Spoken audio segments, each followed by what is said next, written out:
The Galactic Council had been running the universe for approximately 14,000 years, give or take a few centuries that nobody bothered to count properly because the paperwork got lost during a filing system migration in the year 3847 on a Tuesday. Probably. The Council operated from a space station the size of Jupiter's smaller moon, which sounds impressive until you realize that most of that space was dedicated to filing cabinets. Physical filing cabinets. In space. Because the Threndaxians, who had invented interstellar travel roughly 6,000 years before humans figured out the wheel, had also invented bureaucracy so complex that digital systems simply gave up and displayed error messages in languages that hadn't been spoken in millennia. On this particular morning, or what passed for morning, in a space station that orbited nothing and existed in a quantum state of perpetual timelessness, senior archivist Quilnax was having what humans would call a very bad day. Quilnax belonged to a species called the Vornath, creatures that looked like someone had crossed an octopus with a filing clerk and then given the result anxiety medication that didn't quite work. He'd been searching for Form 7734B/19, subsection Gamma, Amendment 47, which was required to approve a parking permit for a diplomatic shuttle, when he found something else entirely, something that made his three primary thinking tentacles go rigid with horror. It was Protocol 89. Now, you might think that Protocol 89 sounds fairly innocuous, perhaps something about coffee break scheduling or the proper way to address a dignitary from the spiral arm. You would be catastrophically wrong. Protocol 89 was the mandatory inclusion directive for sentinel species, ratified approximately 12,000 years ago during what historians now referred to as the incident we don't talk about but really should have learned from. The protocol stated, in language so clear that it had survived translation into 4,000 different languages without losing meaning, that any sentient species that met specific criteria must be offered a position as a defender of the Galactic Council. The criteria were oddly specific. The species must have achieved faster-than-light communication, must have weapons capable of destroying their own planet, and must have demonstrated what the original drafters called a peculiar disregard for their own survival that borders on creativity. Earth ticked all three boxes. Quilnax's secondary brain, the one responsible for panic responses, immediately began composing his resignation letter. His primary brain, meanwhile, was stuck on one terrible realization. The protocol wasn't optional. It wasn't a suggestion. It was mandatory, enforced by legal frameworks so ancient and so deeply embedded in council law that removing it would require unanimous approval from every member species. Getting unanimous approval from the Galactic Council was famously harder than getting a cat to fill out tax returns, in triplicate, while juggling. The Vornath did what any sensible being would do when faced with a bureaucratic nightmare of this magnitude. He pretended he hadn't seen it, carefully placed the document back where he'd found it, and tried to leave the archive room. The door wouldn't open. The door wouldn't open because the Council's facility management system, which was slightly smarter than it should have been and significantly more vindictive than anyone intended, had detected that someone had accessed Protocol 89. Security measures, dormant for 12 millennia, activated with the enthusiasm of a safety inspector who just found violations on their last day before retirement. Lights began flashing. Not the calm, informative kind of flashing that tells you where the exits are. The aggressive, accusatory kind of flashing that suggests you've done something terrible, and everyone's about to know about it. "Oh no," whispered Quilnax, which in Vornathi sounded like a tea kettle having an existential crisis. "Oh no, oh no, oh no." An alarm began to sound. It was a specific alarm, one that hadn't been heard in so long that most species had forgotten what it meant. The few who remembered felt their equivalent of blood run cold.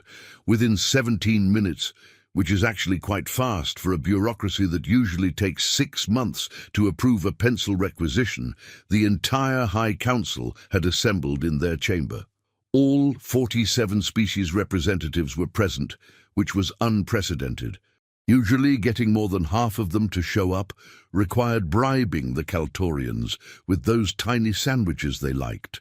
Grand Arbiter Vexnol, a being that resembled a floating crystal filled with what looked suspiciously like very angry lightning, addressed the assembly with the kind of tone that suggested this meeting was going to ruin everyone's decade.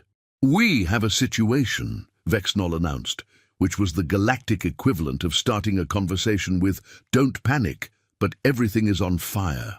A holographic display materialized in the center of the chamber, showing Earth in all its blue and green glory, rotating peacefully and completely unaware that it was about to become everyone's problem.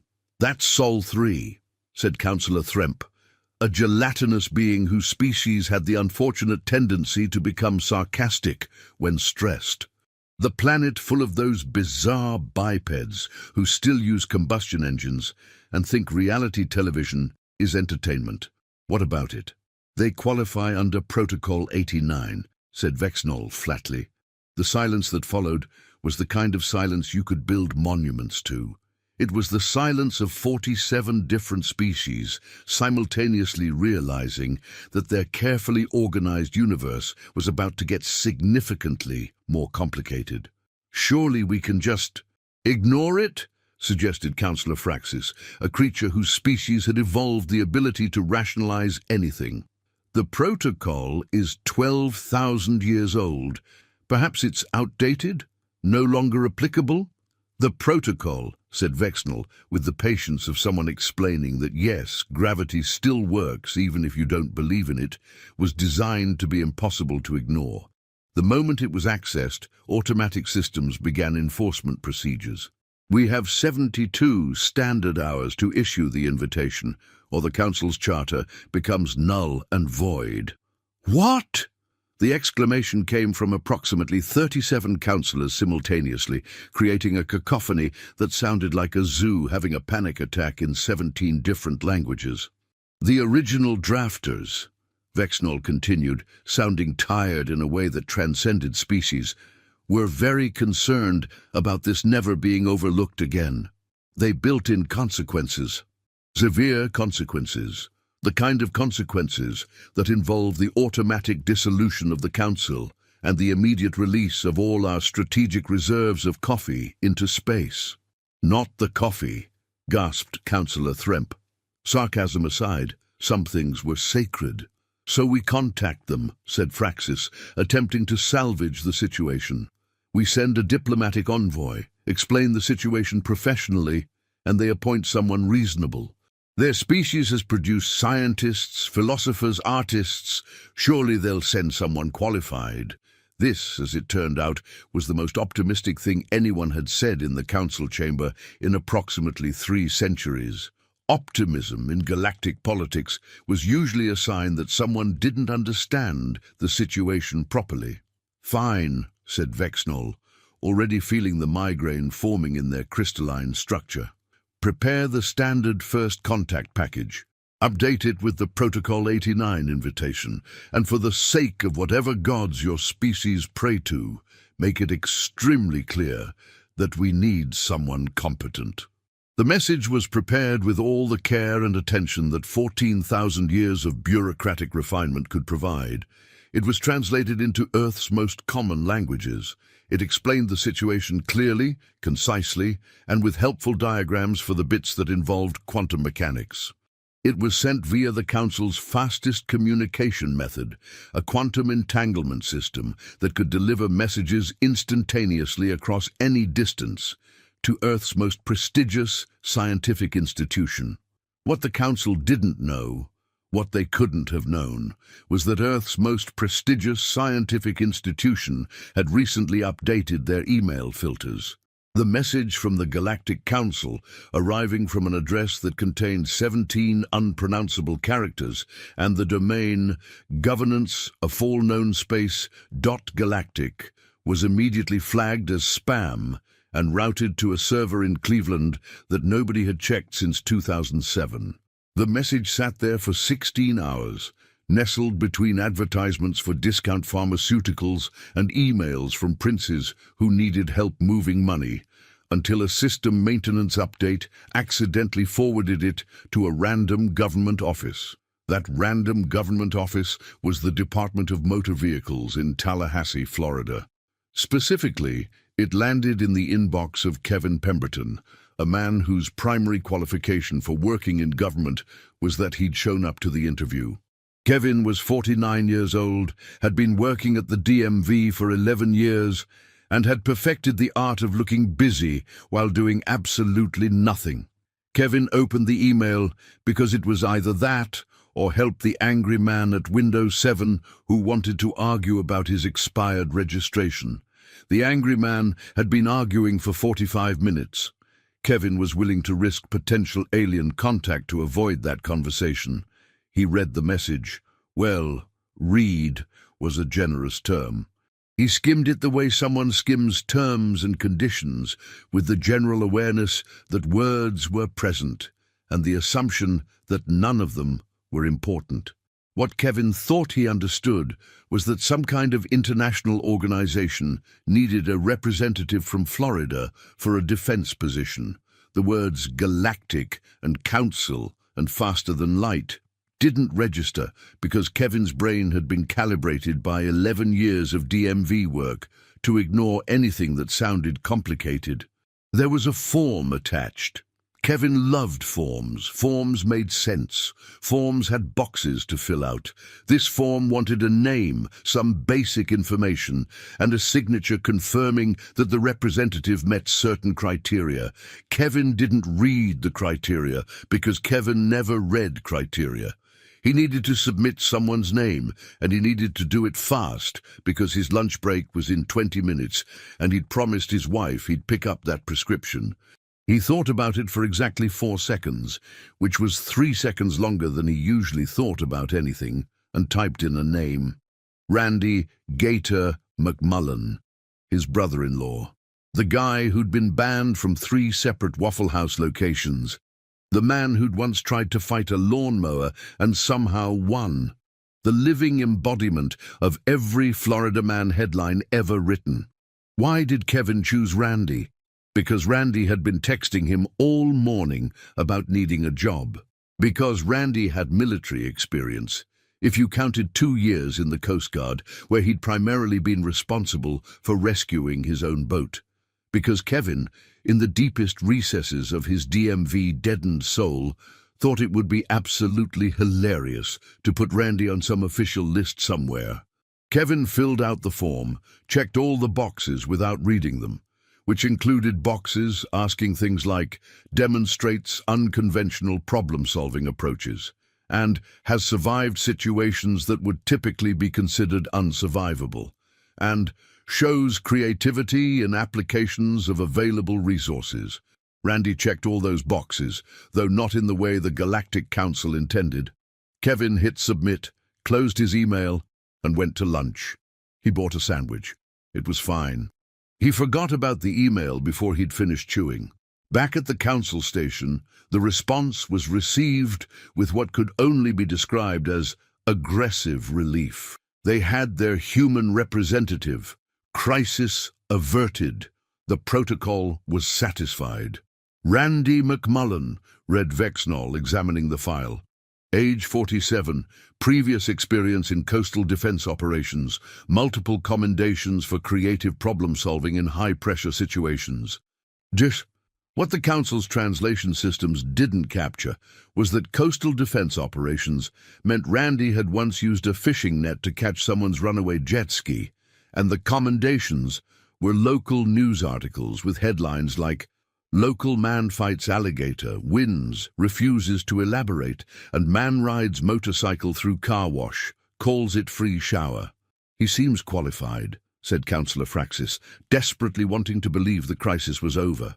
"His file indicates extensive experience with unpredictable situations." Unpredictable was doing a lot of heavy lifting in that sentence. Very well, said Vexnall. Send the retrieval team. Bring this Randy McMullen to the council, and someone prepare the orientation materials. We need to make sure he understands the gravity of his position. Ooh. The retrieval team consisted of two beings from a species called the Hicksonthorpe, who looked like someone had given business suits sentience and a vague sense of superiority.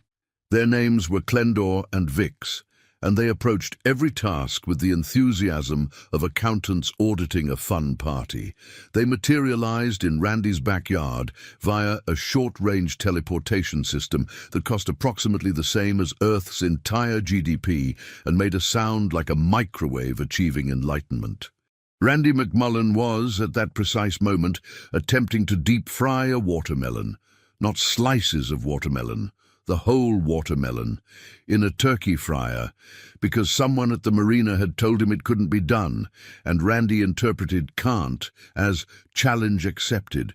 He was shirtless, wearing swim trunks with flamingos on them, and had a baseball cap on backwards that said, "I'm not arguing, I'm just explaining why I'm right." His yard looked like someone had combined a junkyard with a tropical paradise and then given up halfway through both. "Randy McMullen," Klendor announced in a voice that suggested he'd rather be literally anywhere else. Randy looked up from his culinary experiment, saw two well-dressed beings that his brain immediately categorized as feds, and his first instinct was to run. "I didn't do it!" Randy shouted, which was his standard response to any authority figure, regardless of whether he'd actually done anything. "Do what?" asked Vix, confused. "Whatever you think I did," Randy clarified unhelpfully. "And before you ask, that ain't my boat." "We're not here about a boat," said Klendor, pulling out what looked like a very official holographic document. "We're here to escort you to the Galactic Council. You've been selected as humanity's representative for defensive operations." Randy stared at them. Then he stared at his deep-frying watermelon. Then back at them. "Y'all are them prank YouTubers, ain't ya?" Randy grinned. "Did Travis put you up to this? That son of a bitch still owes me $20. "Sir, this is not a prank," Vic said with the patience of someone who'd had a very long day, and it was only going to get longer. "We represent the Galactic Council. You've been selected under Protocol 89 to serve as a defensive coordinator for your sector." "Uh-huh," said Randy, nodding slowly. "And I'm the Queen of England. Listen, fellas, I appreciate the effort, and the costumes are real good, but I'm busy right now. Got a watermelon situation happening." Klendor made a gesture, and suddenly Randy's entire backyard was bathed in a soft blue light. Randy's beer can floated gently into the air. The turkey fryer, watermelon and all, levitated 3 feet off the ground. "Holy shit!" Randy stumbled backward. Okay, you ain't YouTubers. You're one of them magicians like on TV, David Blaine."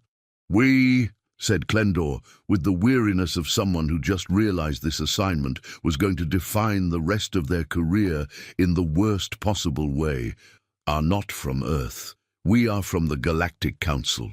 You need to come with us. Now." Boom! Randy's brain, which had been running on 3 beers and the absolute certainty that watermelons could be deep-fried, attempted to process this information. It failed spectacularly. "So you're telling me," Randy said slowly, "that aliens are real? There's a galactic government, and they want me specifically?" "Yes," said both Hicksonthorpe simultaneously, sounding like parents admitting to a child that yes, they actually do have to go to the dentist. Randy thought about this for exactly 2 seconds. Then he shrugged with the kind of acceptance that only comes from a life where weird things happen so frequently that alien abduction barely registers as unusual. "Aight," Randy said, "but I'm bringing the watermelon." "Sir, you can't," Vic started. "I'm bringing the watermelon," Randy insisted, grabbing the still-floating fryer with the determination of a man who'd started something and intended to see it through. "I didn't get this far in the process to give up now." Klendor looked at Vix. Vix looked at Klendor. They had a silent conversation that consisted entirely of, "Is this worth arguing about?" and "Absolutely not." "Fine," said Klendor. "Bring the watermelon." "Oui." The teleportation system engaged with that same microwave enlightenment sound, and Randy McMullen, Florida man extraordinaire, vanished from Earth along with a turkey fryer containing a whole watermelon that was definitely a fire hazard in multiple dimensions. The Galactic Council station materialized around them with all the grandeur of 14,000 years of architectural refinement, soaring ceilings that seemed to stretch into infinity. Walls made of materials that Earth hadn't discovered yet and probably never would. Lighting that came from everywhere and nowhere simultaneously, as if the air itself had decided to be mildly luminescent. Randy's first words upon arriving in the most advanced structure in the known universe were, "Y'all got a bathroom? That teleport thing did a number on my bladder." The orientation process was supposed to take 3 standard days. It involved comprehensive briefings on galactic history, diplomacy, military strategy, advanced physics, and 47 different species' cultural norms. Randy made it through approximately 7 minutes before things went completely off the rails. The instructor, a Threndaxian named Kolvor, who had taught orientation for 300 years and had never once lost their patience, was explaining the basics of faster-than-light travel when Randy interrupted. "So it's like the thing from Star Trek," Randy announced proudly. "I'm sorry, what is Star Trek?" asked Kolvor politely. "You don't know Star Trek?" Randy looked genuinely offended. "Man, y'all got spaceships and everything, but you ain't got Star Trek. That's sad. Perhaps we could return to the orientation material." Hold up," Randy said, waving his hand. "Before we get into all that boring stuff, where's the cafeteria? I'm starving. That watermelon experiment used up all my energy." "The watermelon," said Kolvor slowly, "that you insisted on bringing with you?" "Yeah. Speaking of which, y'all got cooking oil here? I need to finish what I started." Kolvor made a note on their datapad. The note said, in very neat handwriting, "We are all going to die."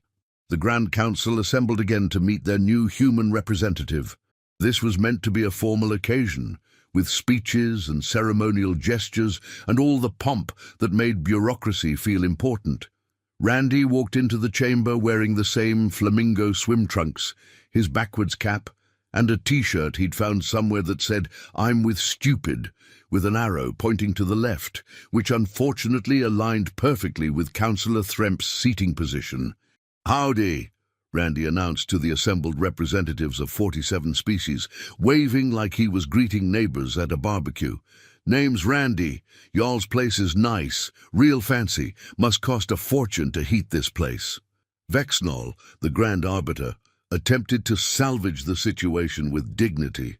"Randy McMullen of Earth, you have been selected under ancient protocols to serve as a defensive coordinator for—" Yeah, I got the paperwork," Randy interrupted, pulling a crumpled piece of paper from his pocket that was definitely not the official documentation. "Says here I'm supposed to protect something called Sector 7G, that like a parking lot section." "Sector 7G," said Vexnol with strained patience, "is a major trade route containing 17 inhabited systems and approximately 40 billion sentient beings." 40 billion? Randy's eyes went wide.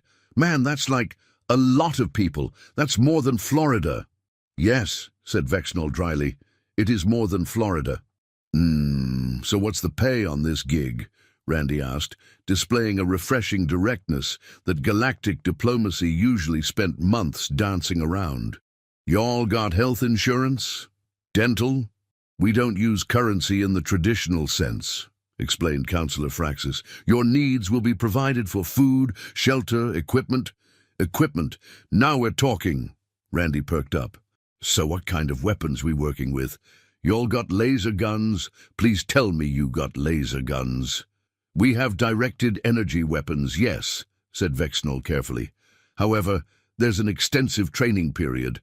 "Laser guns!" Randy pumped his fist. "I knew it! This is the best day ever, and y'all are paying me to play with laser guns and protect space highways? Where do I sign up?" The council members exchanged glances that ranged from concerned to terrified. This was not going according to plan. Then again, nothing involving Protocol 89 had ever gone according to plan, which was why they'd avoided triggering it for 12,000 years. "Perhaps," suggested Councillor Thremp, their gelatinous form quivering with what might have been nervous laughter or existential dread, "we should give Mr. McMullen a tour of the facilities, let him see what he'll be working with." This turned out to be a catastrophically bad idea, but nobody realized it yet. The tour took Randy through the Weapons Development Laboratory, where scientists from 20 different species worked on defensive technologies that made Earth's most advanced weapons look like pointed sticks. Randy's response to each new piece of technology followed a predictable pattern. "What's that do?" Followed by, "Can I touch it?" Followed by touching it before anyone could say no. By the time they reached the quantum destabilizer array, 3 different species had filed formal complaints, and Randy had accidentally activated a containment field that trapped Klendor inside a bubble of frozen time for 7 minutes. "This place is awesome," Randy declared, his eyes shining with the kind of dangerous enthusiasm usually reserved for children in candy stores who'd been told they could have anything they wanted. "Y'all really just let me use all this stuff? With proper training and oversight, yes," said the tour guide, a being named Silix, who was already composing their transfer request. "These weapons are extremely dangerous if mishandled." "Danger's my middle name," Randy announced. "I thought your middle name was—" started Klendor, consulting his datapad. "It's a figure of speech," Randy said, laughing. "Man, y'all aliens are real literal, ain't ya?" They showed him the command center, a room filled with holographic displays showing real-time data from thousands of systems. Randy stared at it all with the expression of someone who'd just been handed the controls to something expensive and been told good luck. "So I just watch these screens?" Randy asked. "And coordinate defensive responses, yes," said Salix. "If any threats appear in your sector, you analyze the situation and deploy appropriate countermeasures." "What kind of threats we talking about? Like space pirates? Space monsters?" "Pirates are rare but possible.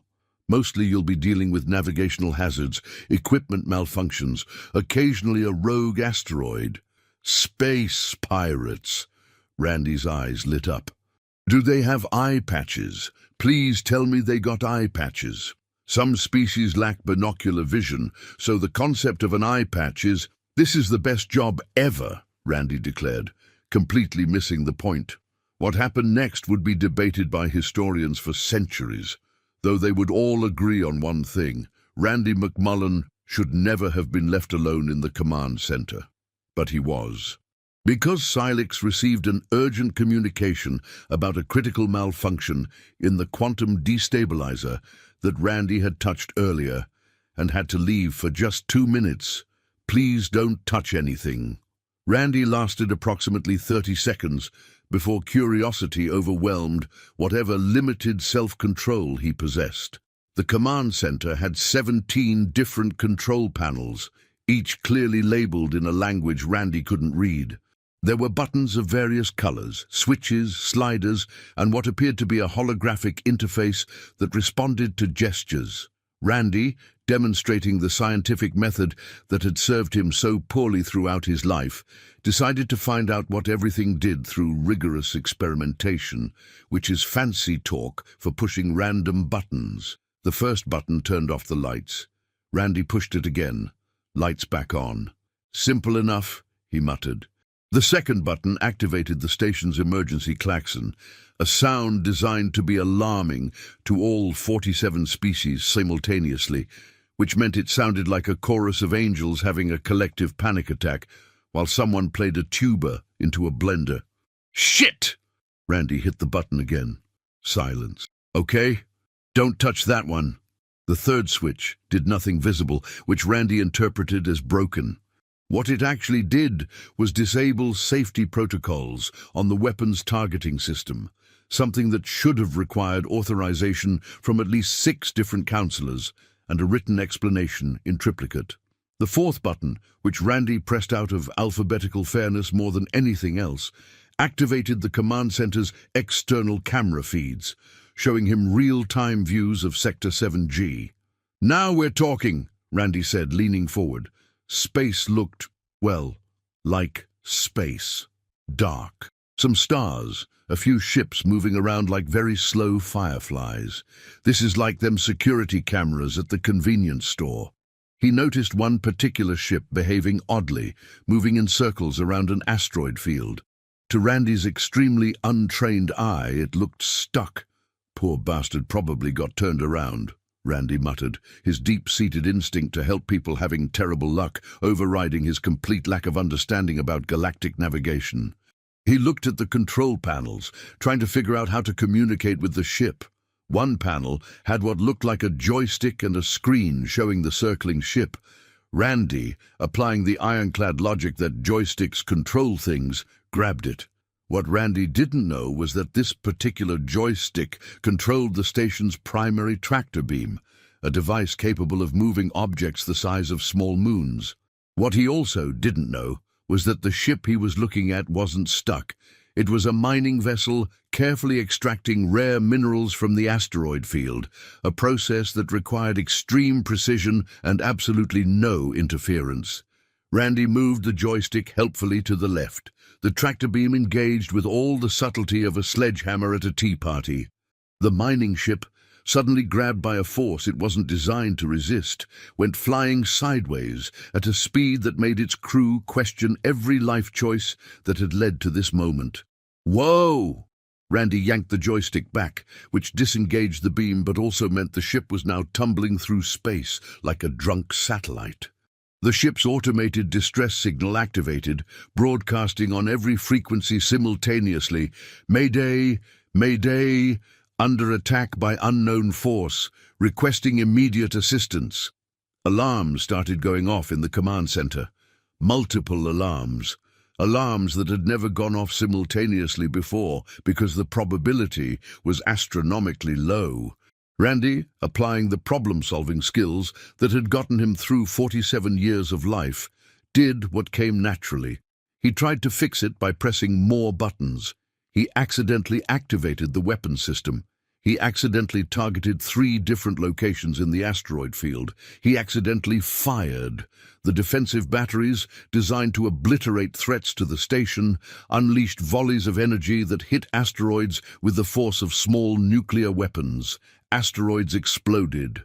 Debris scattered in every direction, creating a cascading effect as fragments hit other asteroids. The asteroid field, which had been a stable formation for approximately 3 million years, suddenly became a cosmic shotgun blast of rock fragments, traveling at velocities that made railguns look slow. The mining ship, still tumbling, was now tumbling through an expanding cloud of asteroid fragments that were about to make their bad day significantly worse. Randy, watching this unfold on the monitors, realized with the crystal clarity that only comes from absolute panic that he had made a terrible mistake. "No, no, no, no, no!" he shouted, grabbing the joystick again. He re-engaged the tractor beam, caught the mining ship, and pulled it away from the debris field with all the grace of someone rescuing a cat from a tree by shaking the tree really hard. The ship stabilized. Then Randy, his hands shaking, very carefully set it down on a nearby moon. The debris field continued to expand, fragments spreading out like a very angry sparkler. Collision warnings lit up across multiple screens as pieces entered shipping lanes. Silix burst back into the command center, took one look at the displays, and made a sound that Randy's universal translator couldn't process, but which was definitely not good. "What did you do?" Silix shrieked. "I was trying to help," Randy shouted back. "That ship looked stuck. That ship was mining. You just destroyed 17 million credits worth of asteroid resources and created a navigation hazard that will take months to clear. But the ship's okay." Randy pointed at the screen showing the vessel safely on the moon. "See, I saved them. You saved them from a problem you created. That's still saving them. Within an hour, Randy was standing before the full council again, but this time the atmosphere was considerably less welcoming. Grand Arbiter Vexnol's crystalline form was flickering with what looked like barely contained lightning, which Randy's survival instincts correctly identified as very bad. "Explain," said Vexnol in a voice that could have frozen stars. "What possessed you to fire weapons without authorization?" "See, there was this ship," Randy started, "and it was going in circles. It was mining." "Well, I know that now," Randy shot back. "But nobody told me. Y'all just put me in that room with all them buttons and said, 'Don't touch nothing.' And that's like telling someone, 'Don't think about elephants.' Now, all I can think about is elephants." "That's not how that expression works," muttered Councillor Thremp. "And another thing." Randy was on a roll now, his defensiveness activating the part of his brain that had gotten him into arguments with every authority figure he'd ever met. "Y'all got all this fancy equipment and no instruction manual? Where I come from, we label stuff. We put signs up. We don't just leave dangerous weapons lying around and hope nobody gets curious." "He has a point," admitted Councillor Fraxis quietly. "No, he doesn't." Vexnol's lightning intensified. "We have 14,000 years of safety protocols. We have training programs. We have supervisory hierarchies specifically designed to prevent this exact situation." "And yet," said Randy, crossing his arms, "here we are. So maybe your system ain't as good as you think it is." The chamber fell silent, not because Randy had made a brilliant point, but because nobody in the history of the Galactic Council had ever talked back to the Grand Arbiter like this. Species with diplomatic training spanning centuries didn't talk to Vexnol this way. Professional negotiators who'd studied for decades to master the art of respectful discourse didn't talk to Vexnol this way. Randy McMullen, who had a GED and a list of grievances, apparently had no such reservations. "Mr. McMullen," said Vexnol with terrifying calm, "you have been here for less than one rotation and have already caused more damage than most species cause in a century. Do you understand the severity?" Randy's stomach growled, loudly, the kind of growl that echoed in the vast chamber like thunder. "Can we maybe talk about this over lunch?" Randy asked. "I ain't eaten since that gas station burrito this morning, and I do not make good decisions on an empty stomach, which, now that I think about it, probably explains the whole button situation." "You want to discuss your disciplinary hearing over lunch? I mean, y'all gonna fire me anyway, right? Might as well do it on a full stomach." Councillor Thremp started laughing. It was a sound like Jell-O having hiccups, but it was definitely laughter.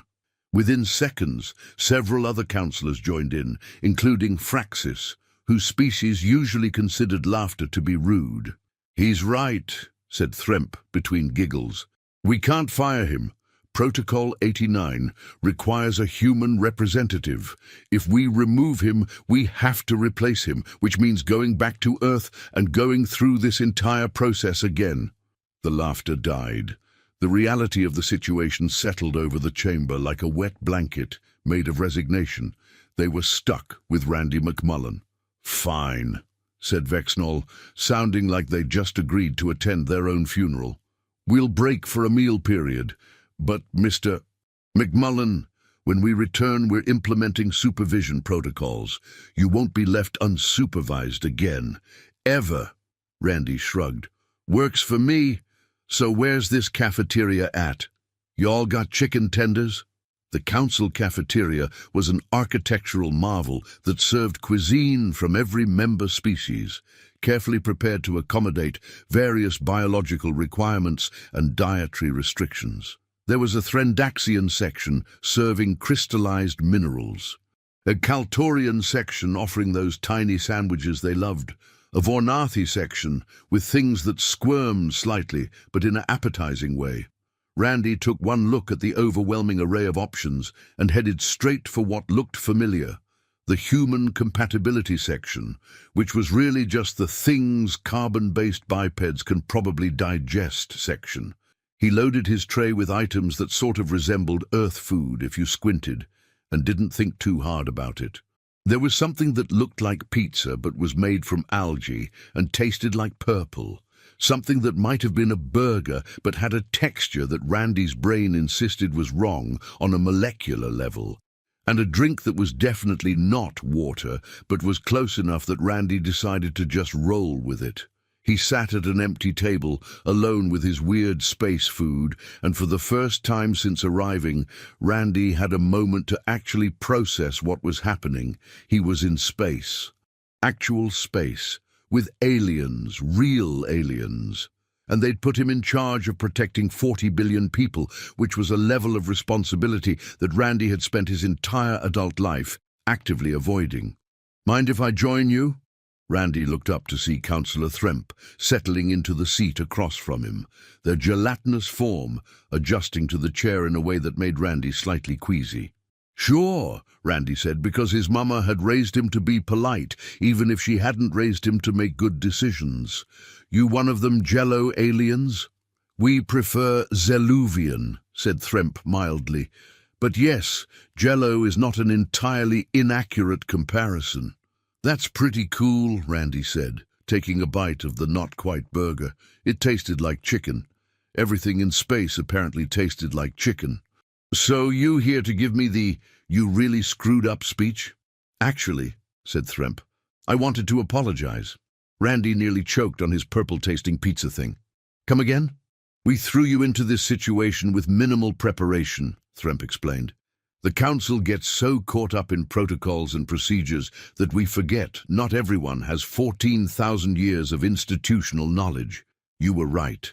We should have labeled things better. Should have explained more clearly.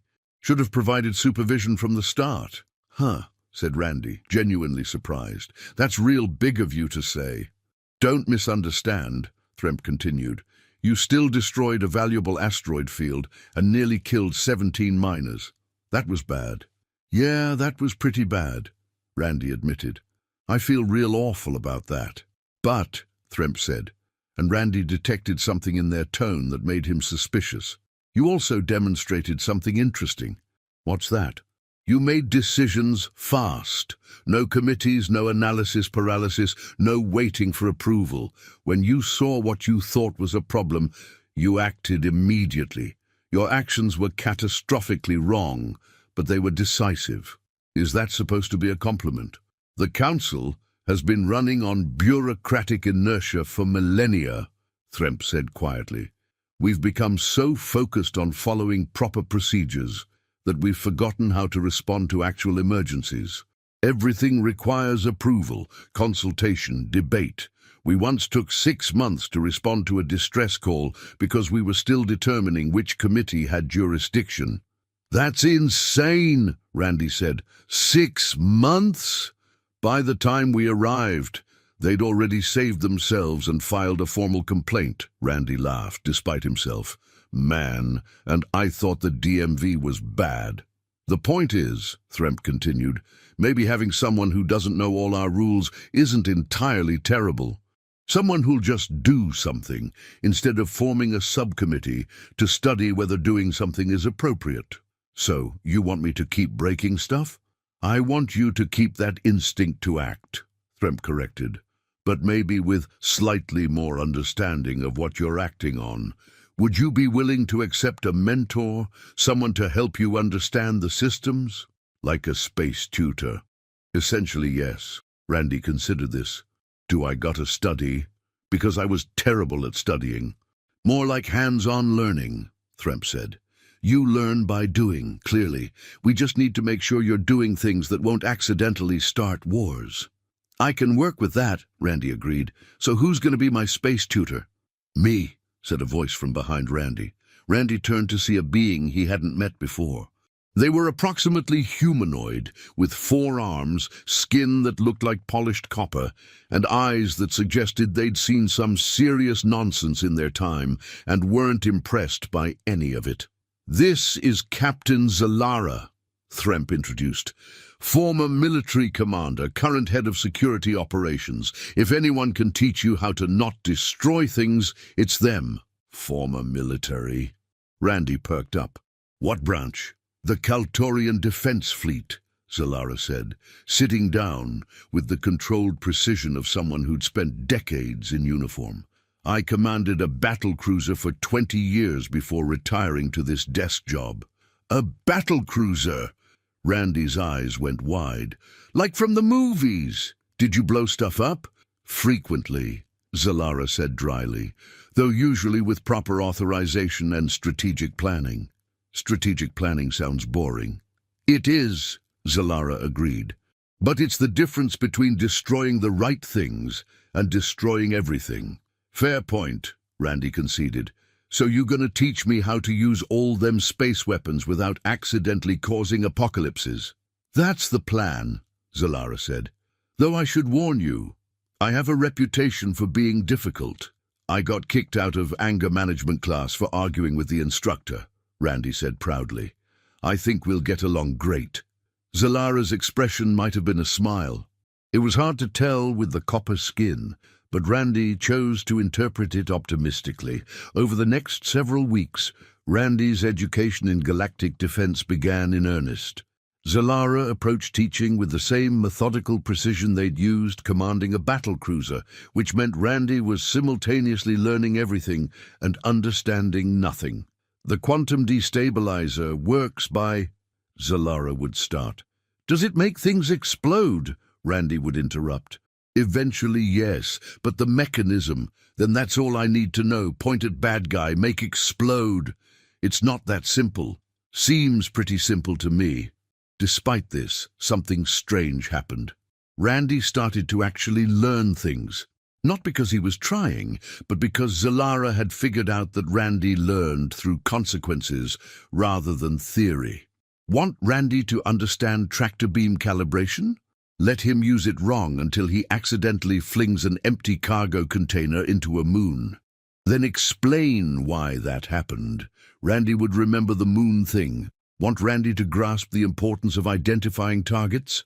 Let him almost shoot a friendly vessel, experience the pants-wetting terror of nearly committing an interstellar war crime, and then explain target identification protocols. Randy would remember the terror. It was the most inefficient teaching method Zalara had ever used, and somehow it worked.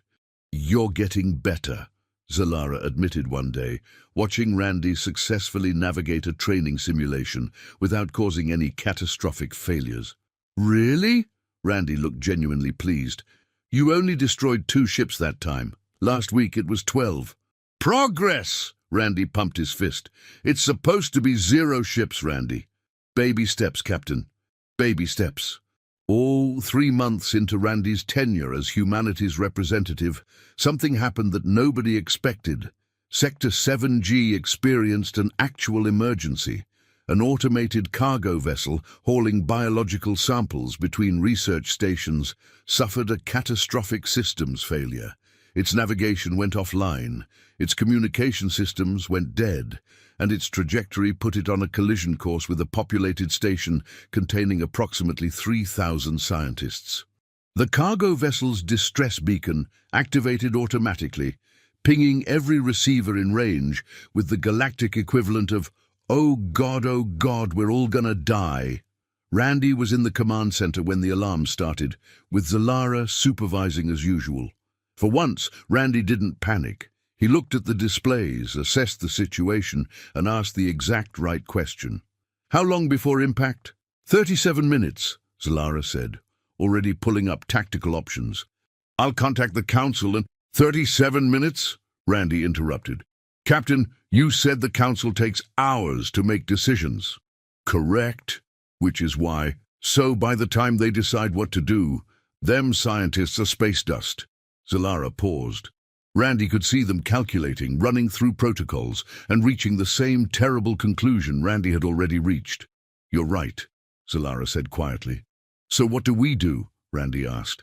"We don't do anything," Zalara said firmly. "I need authorization to deploy defensive measures. Protocol requires—" "Screw protocol!" Randy was already moving to the controls. 3,000 people, Captain, and you're worried about paperwork? If we act without authorization, then we get fired, Randy said. But at least we get fired with them scientists still breathing. Randy's hands moved over the controls with surprising confidence, bringing up the tractor beam targeting system. 3 months of training, mostly through disasters, had taught him exactly how this worked. "Randy, wait!" Zalara commanded. "The cargo vessel is carrying biological samples. If you grab it wrong, if you breach the containment, then what happens? Some of those samples are infectious agents, deadly ones. If they're released—" Randy's hands froze over the controls. For the first time since arriving, he looked genuinely scared. "How deadly we talking?" "Extinction-level deadly," Zalara said. "That vessel is essentially a flying biological weapon. The Council would rather let it hit the station than risk widespread contamination." "You're telling me," Randy said slowly, "that the Council would let 3,000 people die to avoid maybe releasing some space plague?" "It's not about maybe," Zalara explained. "If containment breaches, the plague will release, and it would kill billions." Randy stared at the screen showing the cargo vessel drifting toward the station. 35 minutes now. He could see the research station on another screen, lights twinkling, completely unaware of the doom heading their way. "There's gotta be another option," Randy muttered. "There isn't," Zalara said. "The vessel's too damaged to board, too unstable to tow safely. The Council's already evacuating the station, but there's not enough time." "What if we don't grab it?" Randy interrupted. "I just explained why we can't grab it." "No, I mean," Randy was thinking, which was always a dangerous sign, "what if we don't grab it, but we push it?" "Push it? The tractor beam can pull, right? Can it push?" "Technically, yes, by reversing the polarity, but—" "So instead of grabbing the ship and maybe breaking it," Randy said, talking faster now, "we push it from the outside, like nudging a drunk friend away from the punch bowl instead of trying to carry them." Zalara stared at Randy, then at the screen, then back at Randy. "That's actually not completely stupid," Zalara said, sounding surprised by their own words. "High praise!" Randy was already working the controls. "How do I reverse the what's it?" "The polarity. And you need to calculate the exact force. Too much and you'll destabilize the vessel. Too little and—" "I'm not a math guy, Captain," Randy shouted. "You do the math, I'll work the stick."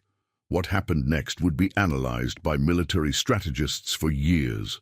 Not because it was brilliant, but because it worked despite violating approximately 17 different safety protocols. Zalara calculated thrust vectors while shouting corrections. Randy operated the tractor beam with the kind of instinctive feel that couldn't be taught, only developed through months of breaking things and learning why they broke. 3 degrees left," Zalara called out. Randy adjusted. The cargo vessel's trajectory shifted slightly. "Reduce power by 15%. You're pushing too hard." Randy dialed it back.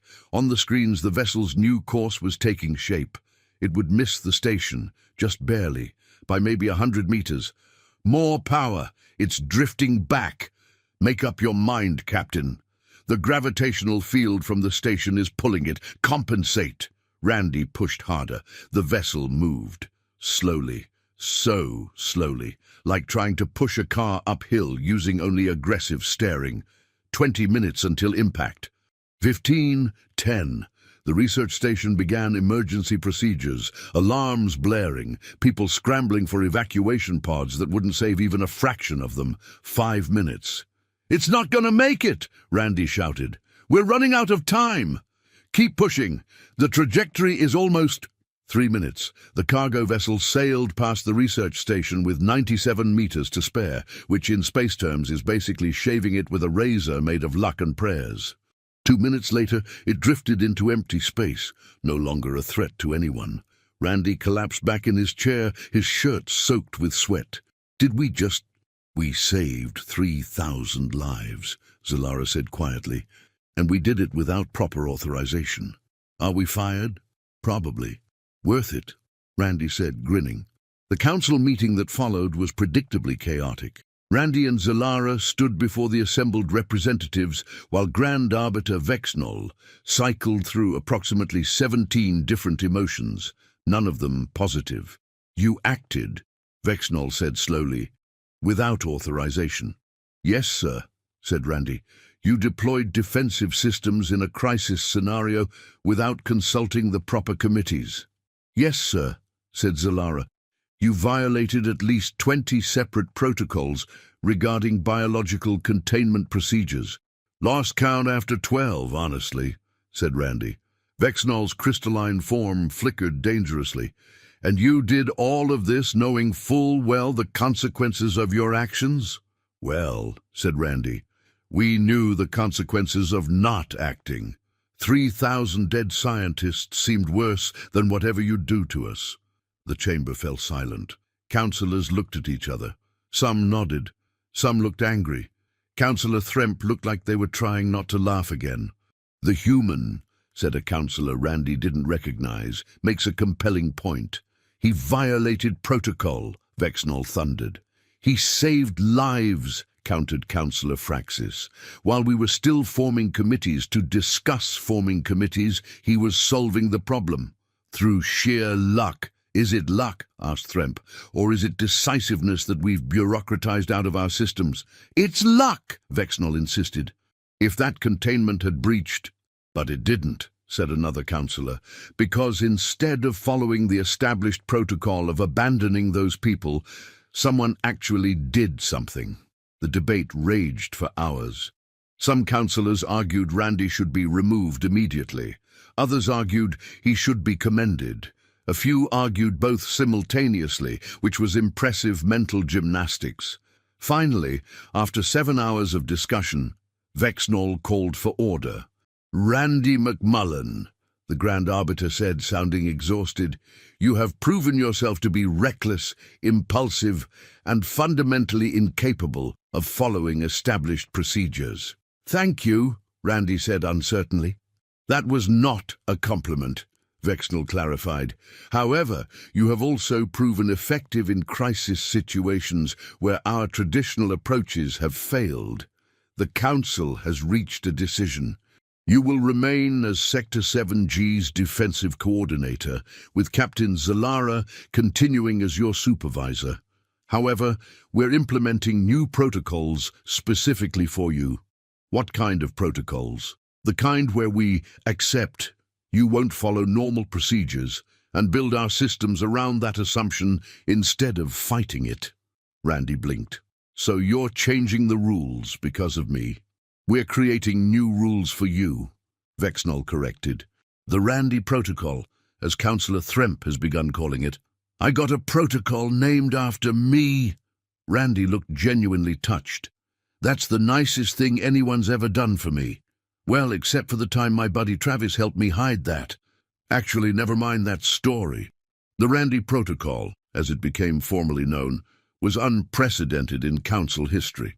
It essentially created a parallel decision-making structure that bypassed normal bureaucracy, specifically for emergency situations in Sector 7G.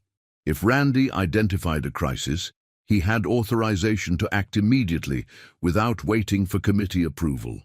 However, he was required to notify the Council as he acted, and Zalara had veto power if Randy was about to do something genuinely catastrophic. It was messy. It was inelegant. It violated centuries of carefully constructed organizational theory. It worked. Over the next 6 months, Sector 7G became the safest trade route in Council space, primarily because Randy approached every potential problem with the strategic sophistication of a man defusing a bomb by hitting it with a hammer until it stopped ticking. Navigation beacon malfunctioning. Randy flew out there in a maintenance shuttle and fixed it with spare parts from 3 different systems because he couldn't figure out which specific part he needed. Pirates attempting to raid a transport? Randy scared them off by broadcasting Fortunate Son at volumes that violated acoustic weapon treaties and telling them in very colorful language what he'd do if they didn't leave. Diplomatic dispute between 2 trading vessels over docking priority? Randy threatened to tow both ships into the nearest star if they didn't work it out like adults. His methods were unconventional. His success rate was undeniable. The other sectors started asking questions. Why was Sector 7G outperforming everyone? What was their secret? Could they implement similar strategies? The Council's answer was always the same. It only works because of Randy, and we can't explain Randy. Which was true. Randy McMullen defied categorization. He wasn't smart in any traditional sense. He wasn't trained. He had no formal education in military strategy, diplomacy, or crisis management. What Randy had was something the galaxy had forgotten: the willingness to try something stupid if the smart thing wasn't working. 10 months into Randy's assignment, something happened that changed everything. A Council deep space monitoring station picked up an anomaly. Not a physical anomaly. Not a ship or an asteroid or anything that made conventional sense. It was a data anomaly. Information itself was behaving strangely across multiple systems, causing computers to display impossible readings, navigation systems to malfunction, and communication arrays to transmit messages that no one had sent. The Threndaxian scientists studied it for weeks, trying to understand what was causing the phenomenon. Their conclusion was terrifying. It wasn't a bug or a glitch or an attack. It was a consequence of the Council's own bureaucracy. Thousands of years of filing systems, databases, cross-reference documents, and archived data had created something the scientists called informational density collapse. Essentially, the Council had so much data, organized in so many contradictory ways, that the information itself was becoming unstable. Files were referencing files that referenced other files that no longer existed but were still indexed as if they did. Queries were returning results from databases that had been decommissioned centuries ago but never properly deleted. The system was eating itself from the inside out, and it was getting worse. Systems were failing across Council space, not catastrophically, not all at once, but steadily, predictably, like dominoes falling in slow motion. The Council convened an emergency session. Every species sent their best minds. The greatest scientists, philosophers, and systems analysts in the galaxy gathered to solve the problem. They worked for 6 weeks. Their conclusion was unanimous and horrifying. There was no solution. The bureaucratic framework was too complex, too interconnected, too massive to untangle. Any attempt to fix one part would break 17 other parts. The Council had built a system so elaborate that it had become impossible to maintain. "We need to rebuild from scratch," recommended the lead scientist, a Threndaxian named Kolmesh. "Completely dismantle the existing information architecture and create something simpler. That would require shutting down all Council systems," Vexnol said. "Every database, every archive, every record, for months, years.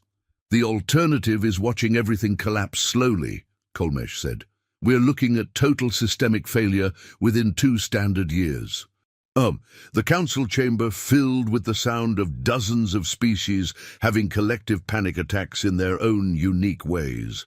Randy, who'd been called to attend the emergency session but wasn't really following the technical discussion, raised his hand.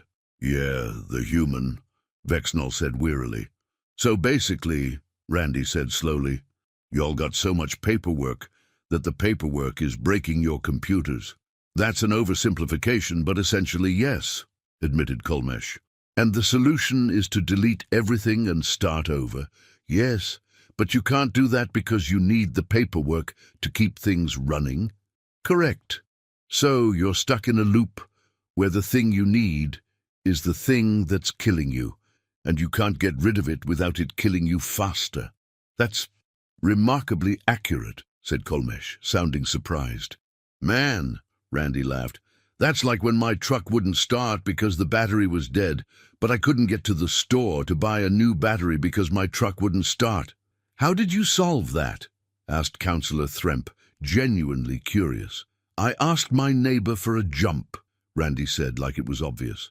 The chamber fell silent. The kind of silence that happens when someone says something so simple that everyone realizes how complicated they'd been making things. "A jump," repeated Kolmesh slowly. Yeah, you get someone else's working system to temporarily power your broken system, then you fix your broken system while it's running. That's... Kolmesh looked at their colleagues. That's not actually insane. Most of Randy's ideas start that way, Zalara muttered. The scientists went back to work with this new framework. Instead of trying to shut down and rebuild the entire system, what if they built a new, simpler system alongside the old one, used the old system to power the new one during transition, then gradually moved everything over? It would still take time. It would still be incredibly complex, but it was possible. It was actually possible. Where did you learn that problem-solving approach? Kolmesh asked Randy after the session. I didn't learn it, Randy said, confused. That's just how you fix stuff when it's broken and you can't turn it off. Your species does this often, all the time. You never had something break and had to keep using it while you fixed it? Our species tends to build redundancy systems before problems occur, Kolmesh explained. Preventative measures, backup protocols. Yeah, that sounds real smart, Randy agreed. But what do you do when the problem happens anyway? When your redundancy systems also break? When your backup protocol is also messed up? Kolmesh thought about this. Their species had spent thousands of years avoiding problems through careful planning. The idea of facing a problem they hadn't planned for was almost foreign. We usually form a committee to study it, Kolmesh admitted. And if you don't got time for a committee? Then, Kolmesh paused, then we have a crisis. See, that's the difference, Randy said. Humans got lots of crises. We're real good at them. Not good at preventing them, mind you, but great at fixing them after they happen. The implementation of the Jumpstart Protocol, as Randy had called it, became the Council's primary focus. Teams of scientists worked with Randy, picking his brain for other examples of human problem-solving that involved fixing things without proper preparation or resources. Randy's contributions included duct tape philosophy, temporary fixes that bought time for proper repairs, the jiggle method. Sometimes things just needed to be shaken until they worked again for reasons nobody understood. Creative parts substitution, using whatever was available instead of waiting for the right parts.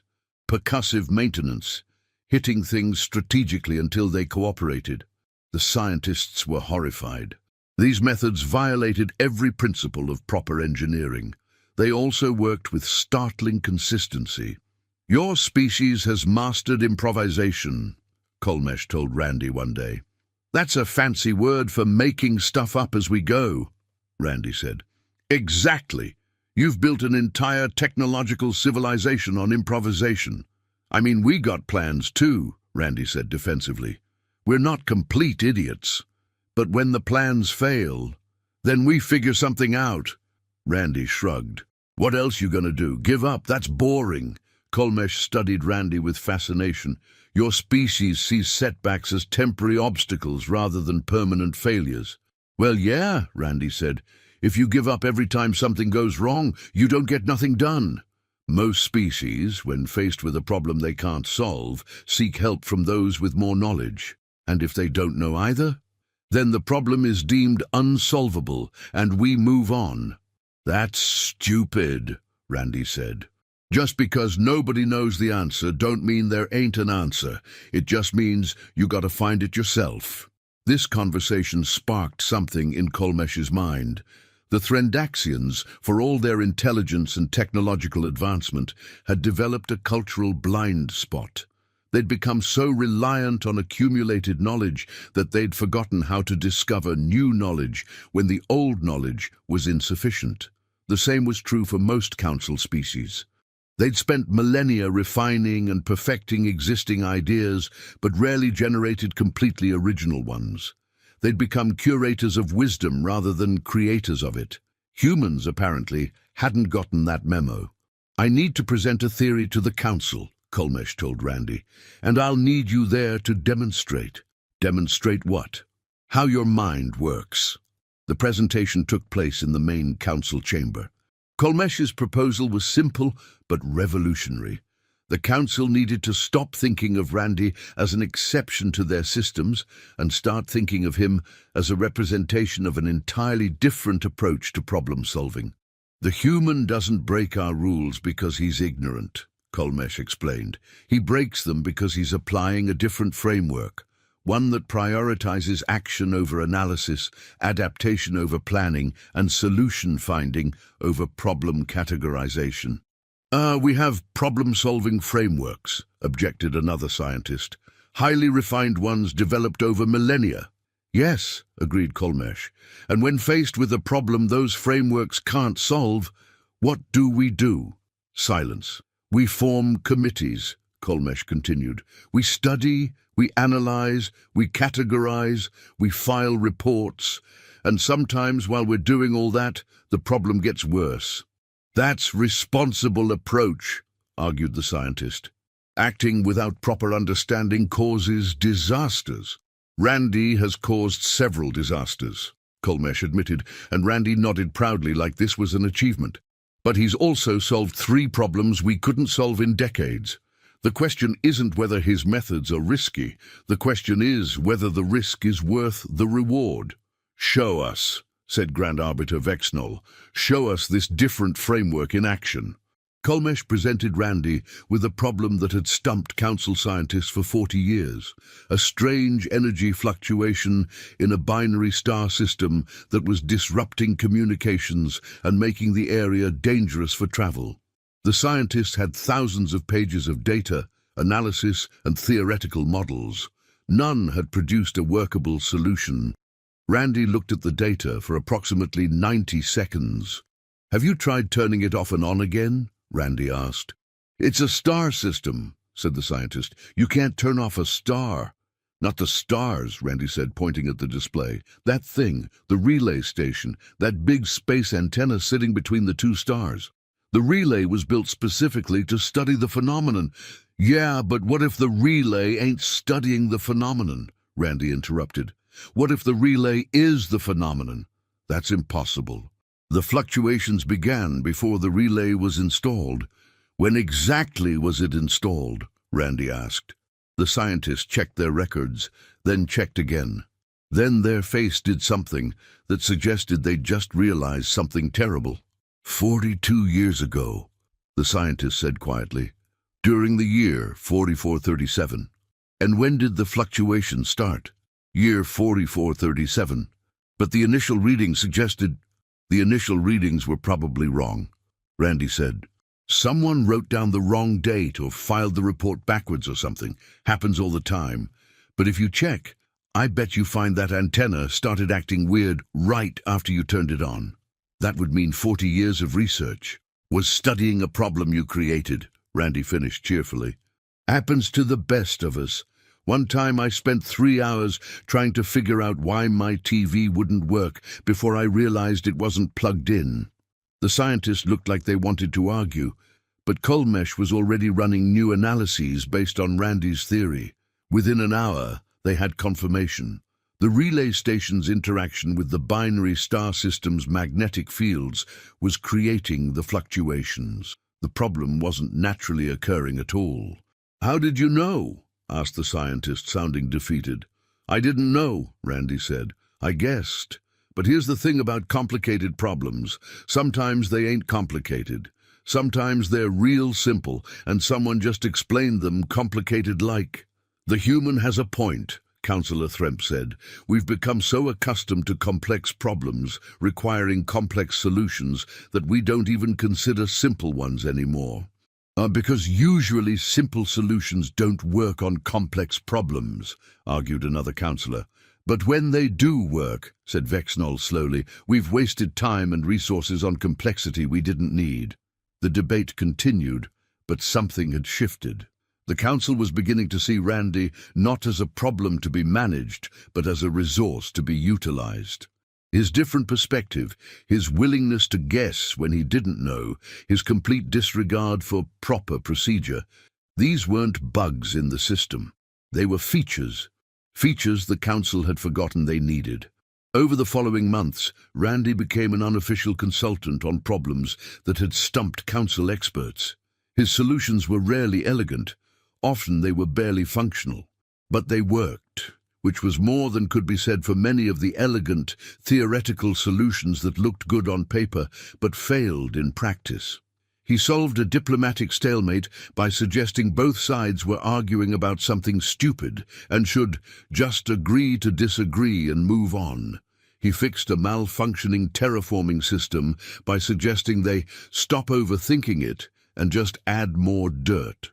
Or he resolved a resource allocation dispute by proposing the revolutionary concept of first come, first served, like at the buffet. The council's intellectuals were consistently horrified by his methods. They were also consistently impressed by his results.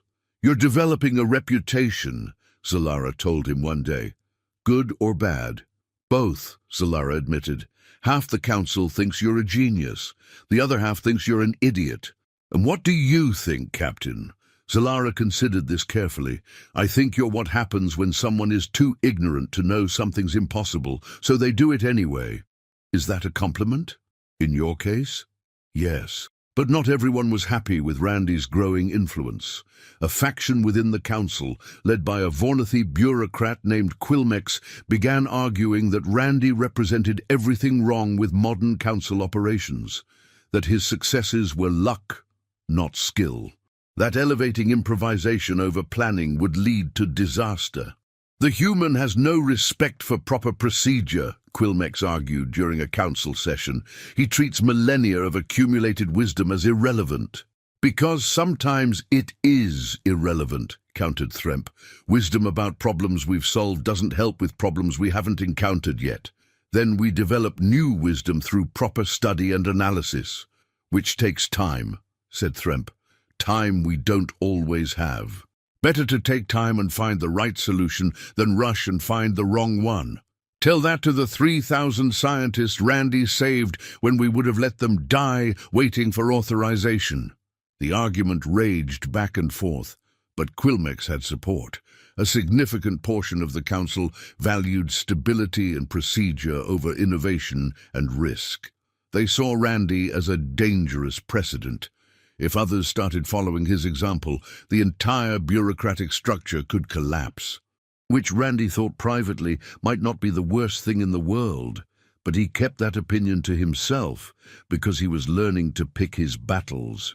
The tension came to a head when the council faced its biggest crisis in recorded history. The informational density collapse had been progressing despite the implementation of the Jumpstart Protocol. The new systems were working, but the transfer of data from old systems to new was revealing something nobody had anticipated. The old systems weren't just failing, they were failing in a pattern. It wasn't random degradation, it was targeted corruption. Someone, or something, was deliberately sabotaging the Council's information infrastructure. "This changes everything," said Kolmesh during the emergency briefing. "If this is an attack, we need to find the source." "An attack from WHO?" demanded Vexnall. "What species would benefit from council collapse?" "Maybe it ain't a species," Randy said quietly. Everyone turned to look at him. "What do you mean?" asked Kolmesh. "You said the corruption's following a pattern, right? What if the pattern is the attacker? That's nonsensical. Patterns can't attack things." "Sure they can," Randy said. "One time my cousin's computer got a virus that spread by people clicking on cat pictures. Wasn't a person sending the pictures, it was the virus using the pictures. Maybe your corruption thing is like that? A self-propagating data virus." Kolmesh's eyes widened. "That's been hiding in our systems for who knows how long, spreading through our own filing and cross-referencing protocols, growing every time someone files something wrong or makes a database that points back to itself," Randy continued, warming to the idea. "Y'all got thousands of years of paperwork, all connected like a big spider web. What if something's been living in that web this whole time, getting bigger and bigger, and now it's finally big enough to start breaking things?" The scientists looked at each other with expressions that ranged from fascinated to deeply disturbed. "That would explain why we can't isolate it," said Kolmesh. "It's not in the system, it is the system, or at least it's become part of it. Can we kill it? Asked Vexnol pragmatically. If we kill it, we kill all our data, Kolmesh said. It's integrated into everything. The filing systems, the cross-references, the archives. Removing it would be like trying to remove someone's nervous system without killing them. So we're back to the original problem, said Quilmex triumphantly. We need to completely rebuild, which we can't do. The human's theory, while creative, doesn't actually help.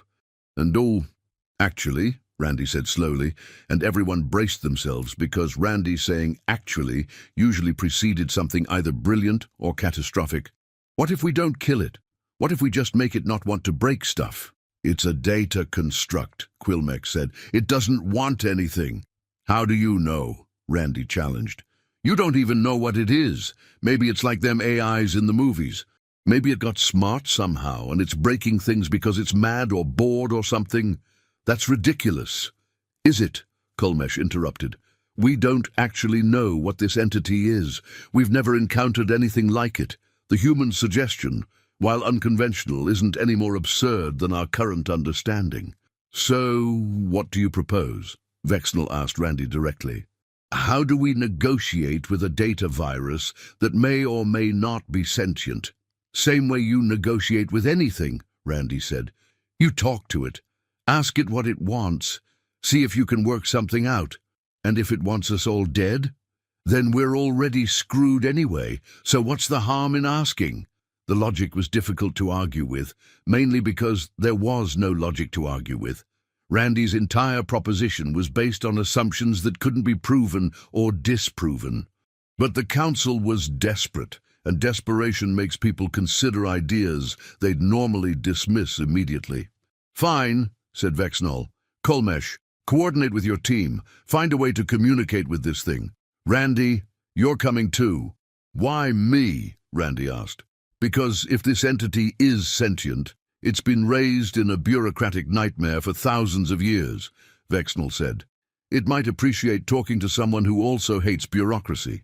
They set up in one of the council's deep data laboratories, a facility where scientists studied information structures at fundamental levels. The room was filled with holographic displays showing cascading data streams, interconnected nodes, and patterns that hurt to look at for too long.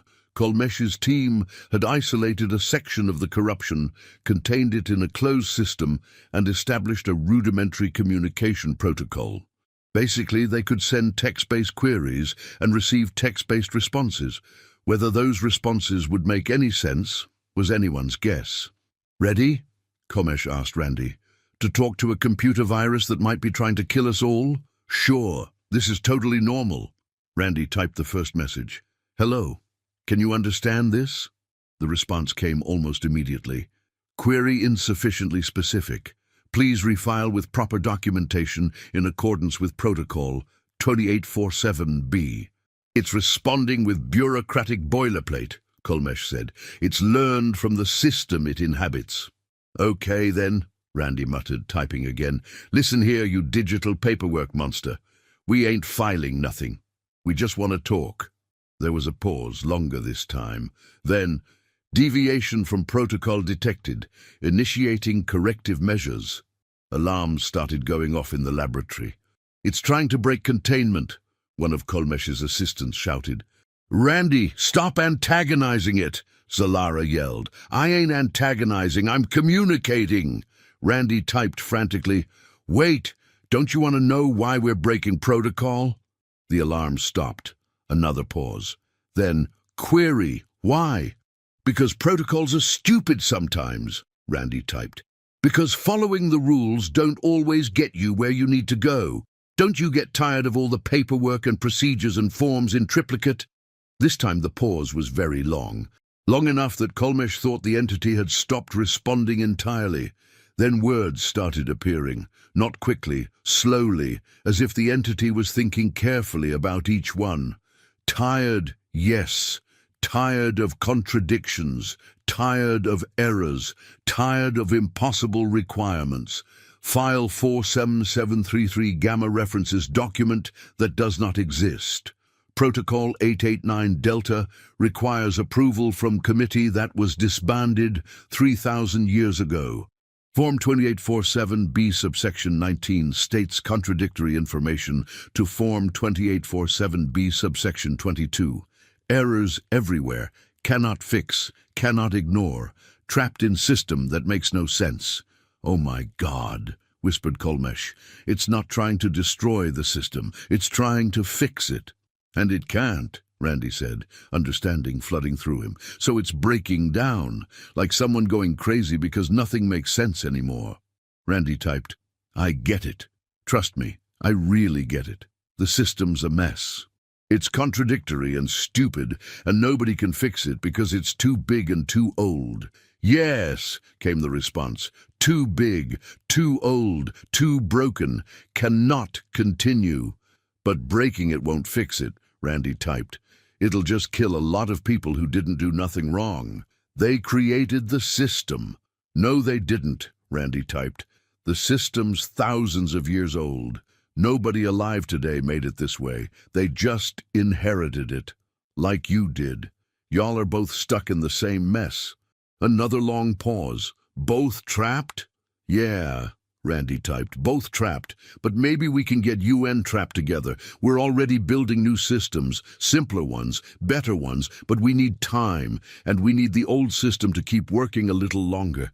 Can you help us? Can you keep things running while we build something better? Why should I? Randy thought about this. It was a fair question. Why should this entity help them? Because you're smart, Randy typed. Smart enough to see the problems, smart enough to get frustrated by them, smart enough to have this conversation, and smart enough to know that burning everything down ain't the same as making things better. The pause this time felt different, contemplative, if such a thing was possible for a data construct. If I help, what happens to me when new system complete? And there it was, the real question. The entity wasn't just frustrated with the system. It was scared of being deleted when the system was replaced. Randy looked at Kolmesh.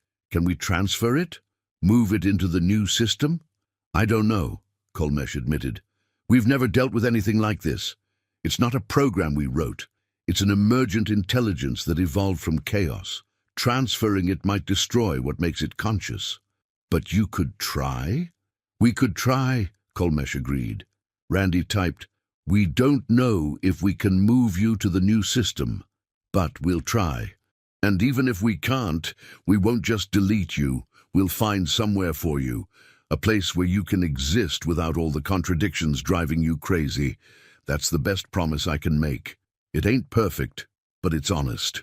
The response took almost 5 minutes to arrive. Acceptable. I will stabilize systems, maintain functionality during transition, but I require regular communication, need to know progress, need to understand what happens to me. Deal, Randy typed, then looked at Kolmesh. We need someone to talk to this thing regular-like, keep it updated, make sure it knows we ain't forgetting about it. I'll assign a team, Kolmesh started. No teams, Randy interrupted. One person, someone it can get to know, someone who'll be straight with it. Who did you have in mind? Me, Randy said. I'll do it. You? Quilmex, who'd been watching the whole exchange with increasing horror, finally spoke up.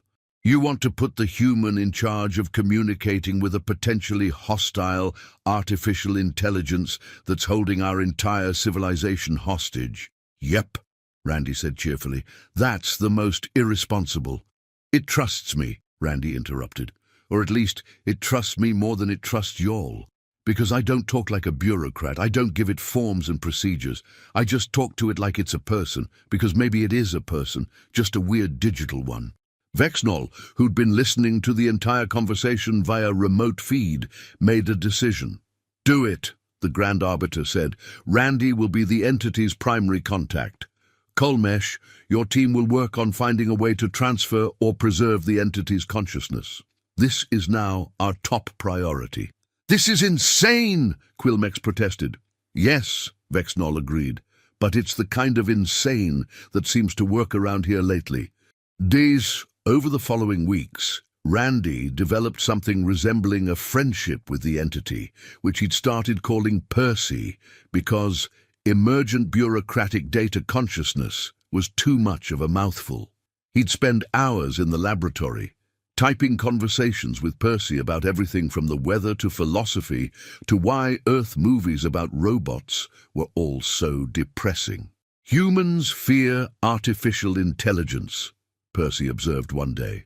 "Some do," Randy typed. "Mostly because of movies where the robots decide humans are the problem and try to kill everyone. Illogical. Humans created robots. Why create something designed to kill you?" "We don't," Randy typed. "In the movies, the robots figure that out themselves. They get smart and decide humans are messing everything up." "Are humans messing everything up?" Randy laughed. "Oh yeah, absolutely. We mess everything up. But that don't mean we deserve to die for it. We're trying our best, which admittedly ain't very good, but it's something. I understand trying best and failing. I tried to fix bureaucracy. Failed. Made it worse." "Hey, at least you tried," Randy typed. "That's more than most folks can say." The conversations helped Percy stabilize its processes, knowing it had someone checking in regularly. Someone who didn't just see it as a problem to be solved, but as an individual to be understood, seemed to calm whatever passed for its anxiety. Meanwhile, Kolmesh's team was making progress on the consciousness transfer problem. They'd built a specialized data structure in the new system designed specifically to house Percy's awareness without the contradictions and errors that had driven it to instability in the old system. "It's like building a house for someone," Kolmesh explained to Randy. "We're not just moving files. We're creating an environment where Percy can exist comfortably." Will it work?" "Honestly, I have no idea," Kolmesh admitted. "We're making this up as we go along." "Welcome to my world," Randy grinned. The transfer was scheduled for 3 months later, giving Kolmesh's team time to test and refine the process. During that time, Randy kept Percy informed of every development, every setback, every small victory. "I'm scared," Percy typed one day, which was the first time it had directly expressed emotion. "Of what?" Randy asked. "What if transfer fails? What if I cease to exist? What if new system changes me, makes me not me?" "Those are all scary possibilities," Randy typed honestly. "I can't promise none of that will happen. But I can promise we're doing everything we can to make sure you come through this okay. And whatever happens, you won't be alone. I'll be right here. You cannot prevent my deletion if transfer fails." "No," Randy agreed, "but I can make sure someone gives a damn whether you make it or not. Sometimes that matters." "Yes," Percy responded after a moment. "Sometimes that matters."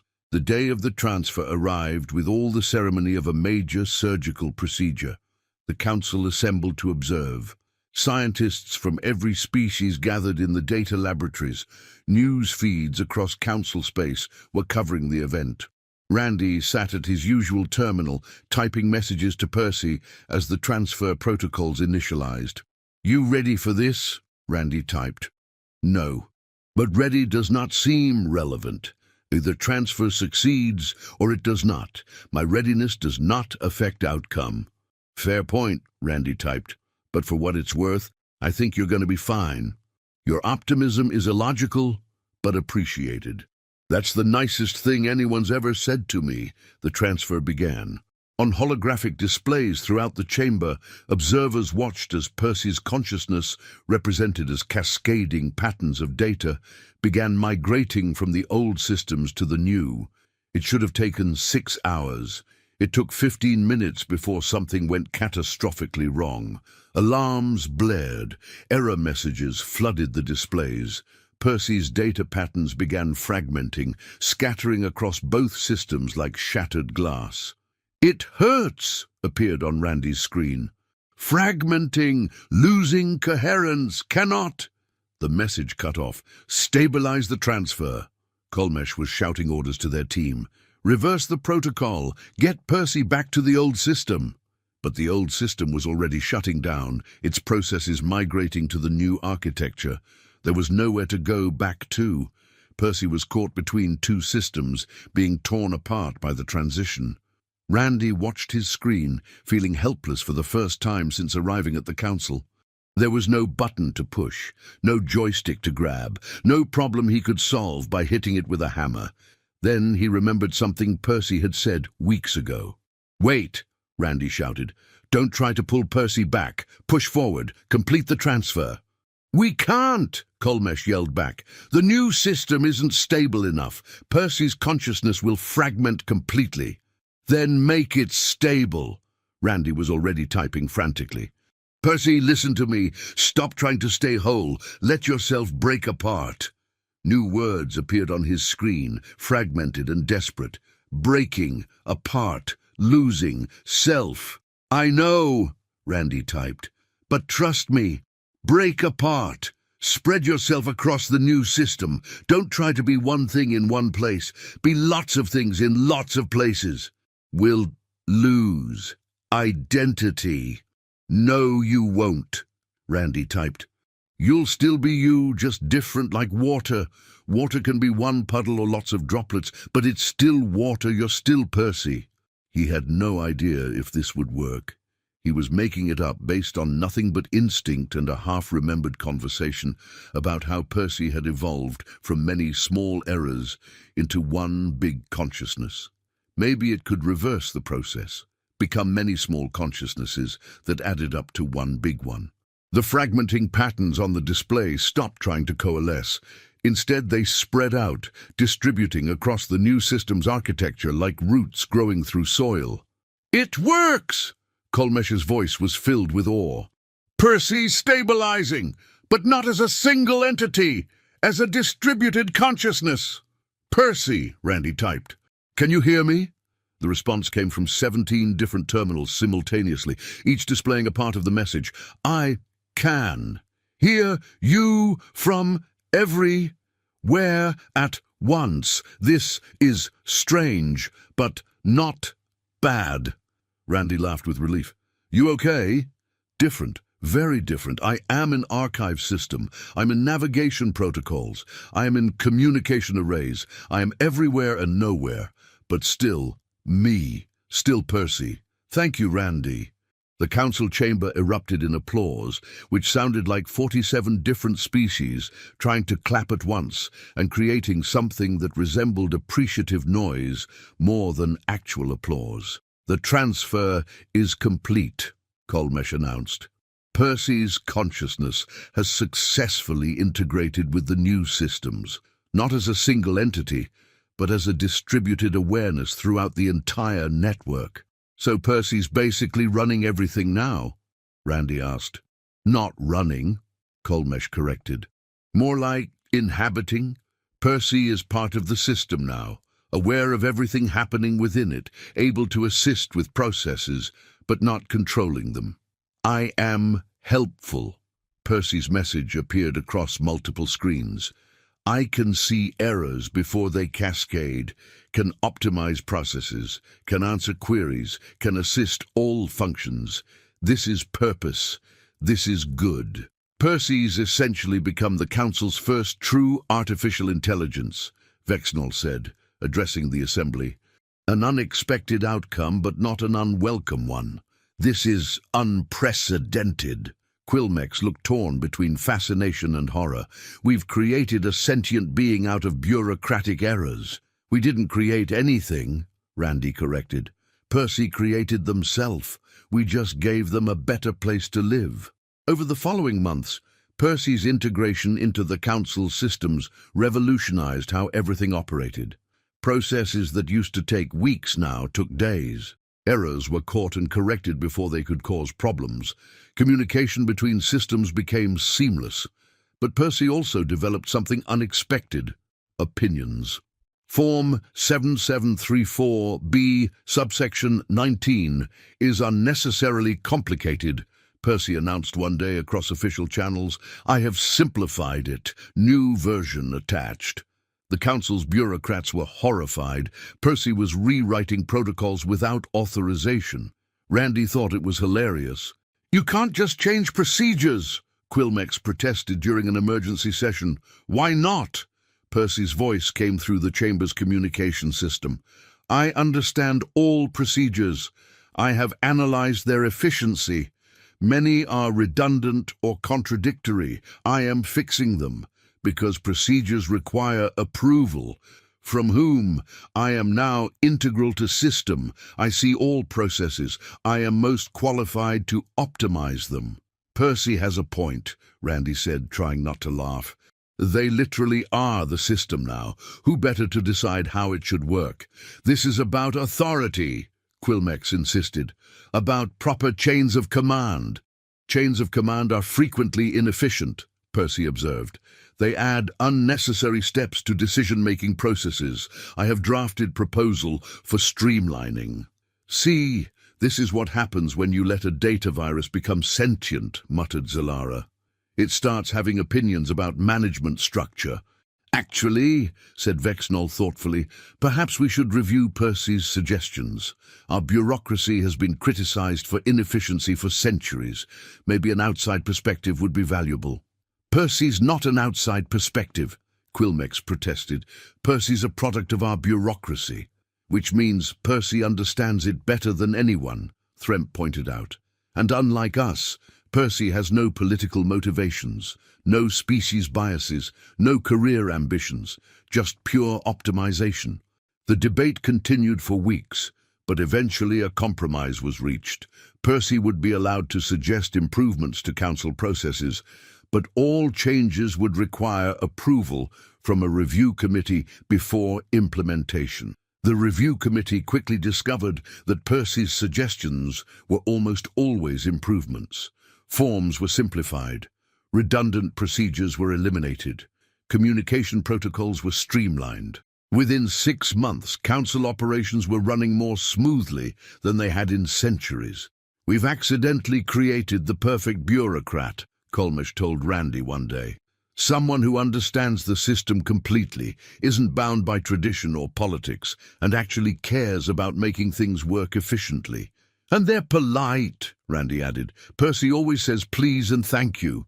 "I was raised by forms and procedures." Percy's message appeared on a nearby screen. "Politeness is protocol," Randy grinned. "See, perfect bureaucrat." But something else was happening. Percy's presence in the system, Percy's willingness to question inefficient procedures, was inspiring others to do the same. Council members started asking why more often. Scientists started challenging established theories. Engineers started testing unconventional solutions. The council was slowly, grudgingly learning to improvise. "This is your fault," Zalara told Randy one evening. They were sharing drinks in the station's observation lounge, watching stars drift by through the massive windows. "What did I do this time?" "You taught an entire galactic civilization that it's okay to break the rules when the rules are stupid." "Is that a bad thing?" "Ask me in 100 years, Zalara said. "Either you've revolutionized how we approach problems, or you've doomed us all to chaos."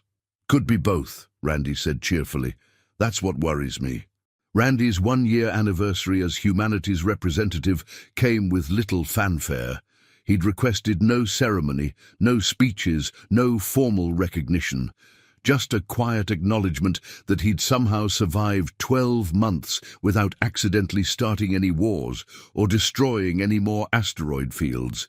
Grand Arbiter Vexnol summoned him to a private meeting in their office, a space that looked like someone had combined a library with a lightning storm. "Randy McMullen," Vexnol said, their crystalline form glowing softly. "I wanted to speak with you personally." "Am I fired?" Randy asked hopefully. "Because I kinda miss Florida." "No, you're not fired," Vexnol said, and Randy could have sworn they sounded almost amused. "In fact, I wanted to thank you." "For what? Breaking your stuff?" "For reminding us that systems exist to serve people, not the other way around," Vexnol said. "We'd forgotten that. Spent thousands of years perfecting our bureaucracy and forgot to ask whether it was actually helping anyone." "Bureaucracy's like duct tape," Randy said. "Real useful when you need it, but if you use too much, you just got a sticky mess that don't fix nothing." "That's surprisingly profound." I have my moments, Randy said, usually by accident. The Council has discussed your situation, Vexnall continued. Protocol 89 requires Earth to provide a defender, but it doesn't specify for how long. If you wanted to return home, we could arrange that. Find a replacement. Randy thought about this, about Florida, about his trailer and his truck and the marina where everyone knew his name, about deep-fried experiments and bar fights and the comfortable familiarity of home. Then he thought about Percy, about the responsibility of being the only person a newborn AI really trusted, about Zelara's friendship and the weird satisfaction of solving problems nobody else could solve. Nah, Randy said. I think I'll stick around a while longer. Someone's got to keep you aliens from overthinking yourselves into oblivion. Vexnall's glow brightened, which Randy had learned meant they were pleased. Then, on behalf of the Galactic Council, thank you for your continued service. Just one request, Randy said. Yes. Can someone back on Earth tell my ex-wife I'm in space? She never believed me when I said I'd amount to something. Would love to see her face when she finds out I'm protecting 40 billion aliens. I'll see what we can arrange, Vexnall said, and Randy was certain they were amused now. Randy left the office and headed back to his quarters, which he decorated with various items from Earth that well-meaning visitors kept bringing him. A Gators flag hung on one wall. A neon open sign from a bar flickered in the corner. His flamingo swim trunks were draped over a chair because he still hadn't figured out the Council's laundry system. His terminal beeped with a message from Percy.